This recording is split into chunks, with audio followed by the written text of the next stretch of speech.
Hello, music fans. You're watching Death by Unicorn, where we talk about metal, rock, and prog music. And today we're talking about my top 10 black metal albums of 2025.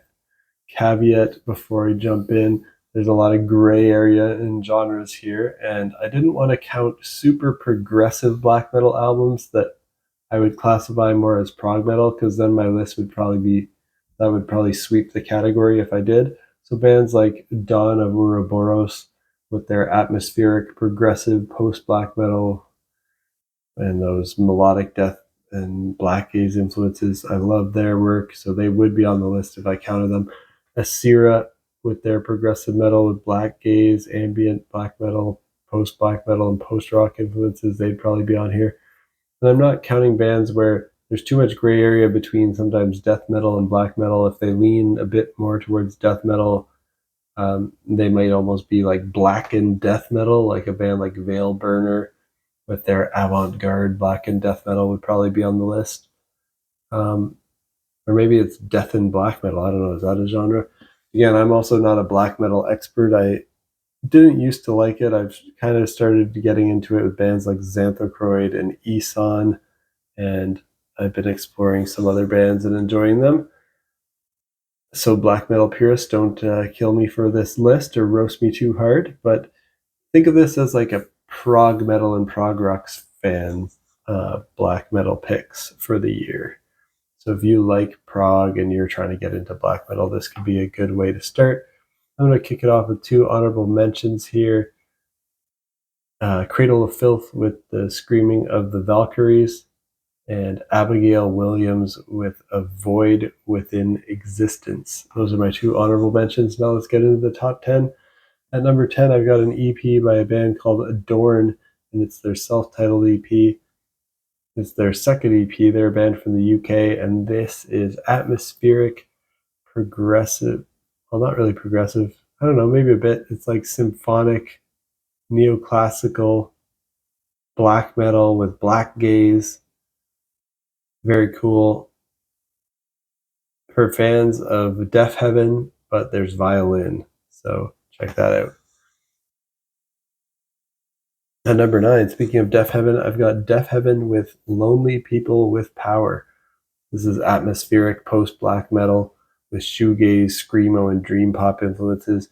You might find a lot of the black metal on my list. Like, I don't have just a lot of pure, straight up black metal because I don't really like that style. But when it's this atmospheric post-black metal and it brings in the shoegaze and the black gaze and the dream pop, it has melodic vocals sometimes. I like that stuff more, and that's what Deaf Heaven does here. They made something beautiful. I know a lot of people actually like put this up really high on their list of favorites. I still have this in my very good tier, not quite my excellent tier, because I haven't fully connected with it, but I can appreciate its beauty and what they're doing here, and that they're doing something really great. Same thing with Adorn, also in my very good tier. And maybe as I listen to it more and more, it'll connect with me even more, and I could see it moving up. I really respect what they're doing, and I'll definitely be keeping an eye on anything that they do next. That's Lonely People with Power by Deaf Heaven. At number 9. So at number 8, I've got Black Braid with Black Braid 3. This is another one that's kind of atmospheric, melodic black metal. And this one, unlike the other one, kind of brings in the unique thing about this is its incorporation of folk and indigenous music influences in with the atmospheric melodic black metal. Another one in my very good tier. This is Black Braid's third album. That's why it's called Black Braid 3. And they're an American one-man project created by John Krieger. And I really enjoyed Black Braid 2. That was very good as well. And the single I heard from this ahead of time, War Drums at Dawn on the Day of My Death, was solid. And I was hoping this would be even better than Black Braid 2. I'd say it's about on par with Black Braid 2. And I think the indigenous music influence mixed with black metal is a really cool sound. I like a lot of the acoustic parts on the album. I like the acoustic parts on the album even more than the heavy black metal parts. The Earth is Weeping is a nice acoustic instrumental track with animal noises behind it. And Traversing the Forest of Eternal Dusk has a similar acoustic indigenous vibe to it. They sound like another band I heard this year, Mawiza, with their kind of folky bits, meeting up with Havakunu and Emperor for the black metal bits. So if you like the sounds of that, check out Black Braid 2 or Black Braid 3 by Black Braid. At number 7, I've got an EP by Am I in Trouble, and it's called Gray. And in fact, I'm going to have multiple from this band. There's a couple bands that I double up on here because some bands are releasing multiple releases in the same year, and Am I in Trouble is one of them. Gray EP is post-black metal. They've got a little bit of prog metal. This one's maybe kind of on the edge, probably the closest to prog metal on the list that I have so far. Some post-rock, some avant-garde, some electronic stuff, but still mostly in the black metal genre. And they put out a full-length album as well, which will be on this list too. But this EP is actually longer than their debut full-length, which is kind of weird. It's got 2 prog epic tracks, which are reworkings of their song Black and White from their debut. And they call them Obsidian and Opal, and they're both over 14 minutes in length. And then on their Bandcamp version, they also have the original versions of the song on this release as well, bringing it into 41 minutes runtime on Bandcamp, or if you listen on Spotify, it's 31 minutes because it doesn't have the original songs. So they basically took 2 songs from their debut album and just like songs that were kind of in the 5 to 6 minute range, they like blew them up into 14-minute epics and like took them on adventurous journeys and adventured into electronic territories and stuff.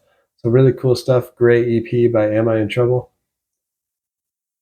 And at number 6, I've got Am I in Trouble again with their full-length album, which I guess I like slightly better than the EP, although I like them both. They're pretty much equal, so I kind of put them here together. Am I in Trouble's album Spectrum is also this post-black metal style, avant-garde, kind of progressive and post-rock. And check out the track Black for a preview of that. Also in my very good tier. And this is a debut album.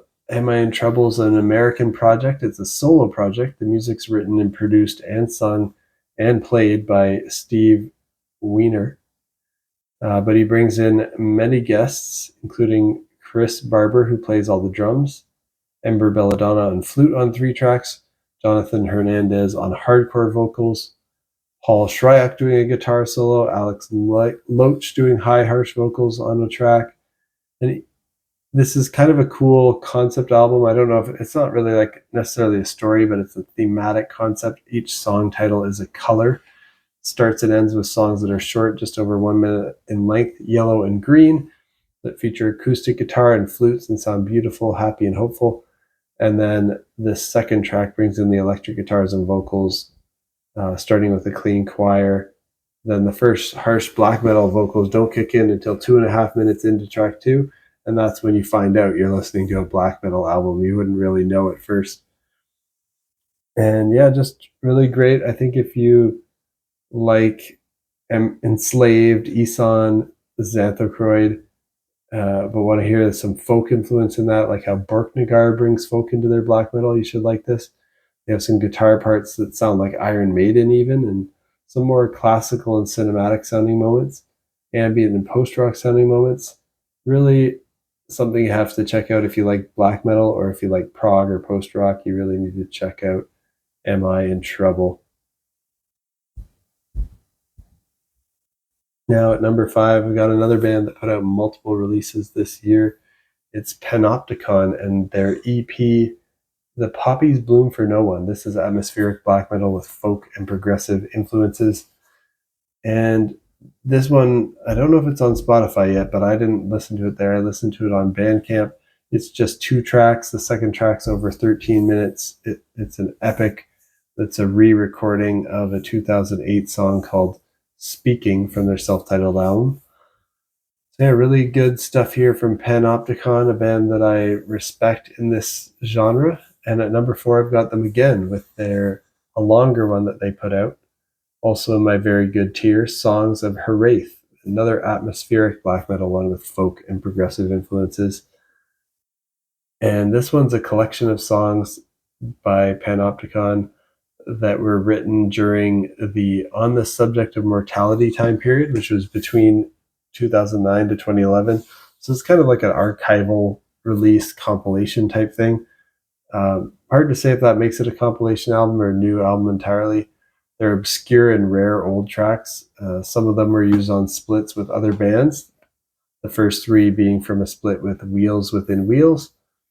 And some of them were simply sitting around on a computer to be forgotten, intended for splits that never materialized. So they're kind of new, unheard material. Some were on a split with Vestige, but they went back into the sessions, they remixed them, they cleaned them up. So I think it's kind of like it's a new release. And I like this more than the folk album that they dropped on the same day.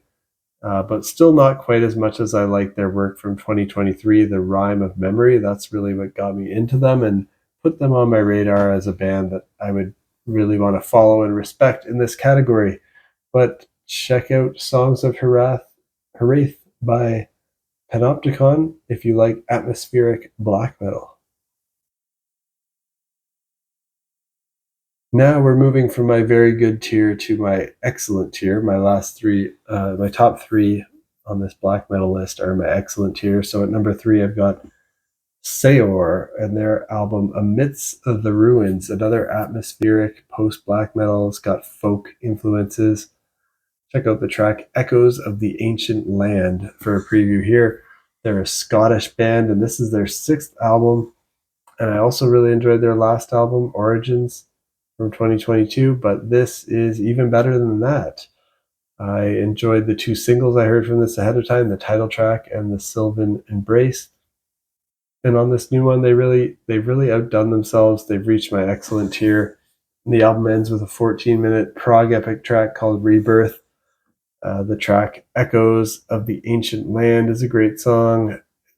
It's basically black metal with bagpipes. So check this out if you want to hear Scottish, folky black metal that's beautiful and atmospheric and cinematic progressive journeys.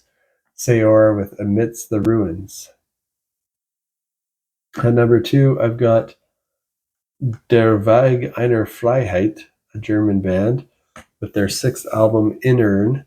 And this is fairly progressive, not enough to call prog metal, still more in the black metal side, atmospheric, melodic post-black metal.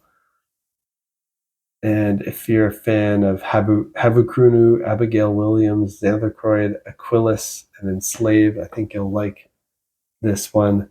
So definitely check it out. Innern by Der Weg einer Freiheit. And at number 1 on my top 10 black metal albums of 2025, I've got the band Havukunu and their album Tavastland. This is melodic black metal. It's got folk, it's got atmospheric black metal influences, and the title track's just amazing. Another album in my excellent tier. Havukunu is a Finnish band, and this is their 4th album. I thought their last album from 2020 was excellent. Really, everything they do is great. This is definitely a black metal band to follow. The early singles I heard from this one ahead of time were great. I heard the title track, and the tracks on these are hard to pronounce because I don't speak Finnish. Havukunu ja Talven Vario. I don't know. Those are excellent tracks. So I was looking forward to this, and they just continued the excellence from their last album. Even though I'm not the biggest black metal fan, it's not my main genre, I've been getting into it more lately with the bands on this list that I mentioned today. And as you can tell, I tend to like the more progressive and cinematic black metal music. But Havukunu here, it isn't the most progressive black metal out there. It's probably on my list. It might be like the least progressive and most kind of what you would expect from black metal. But it's still kind of different. It has a progressive spirit, I'd say. It has 3 songs that are over 6 minutes in length. as one that's over 10 minutes in length. The guitars are really melodic. It's not like the ugly kind of in a cave, bad production black metal. You don't really see any of that on my list. So if that's your style of black metal, I'm sorry, my list will probably disappoint you. You're probably not going to like anything on here because I prefer the stuff that's a bit more cleaned up and polished production wise and stuff like that rather than the raw stuff that sounds like it's recorded on a tape recorder in a cave. But yeah, this stuff sounds pretty good. It's got some melodic singing. Often sounds like group vocal chants.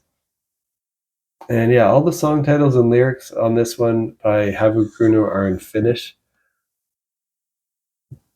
But I think you should still check it out. It's mostly black metal. You're not going to understand what they're saying anyways. It's shrieking and stuff like that. But yeah, production sounds great. It has great atmosphere, folky vibes, a bit of traditional heavy metal music in here, but it remains true to the core black metal sound with the fast drumming, tremolo picking guitar, shrieking vocals.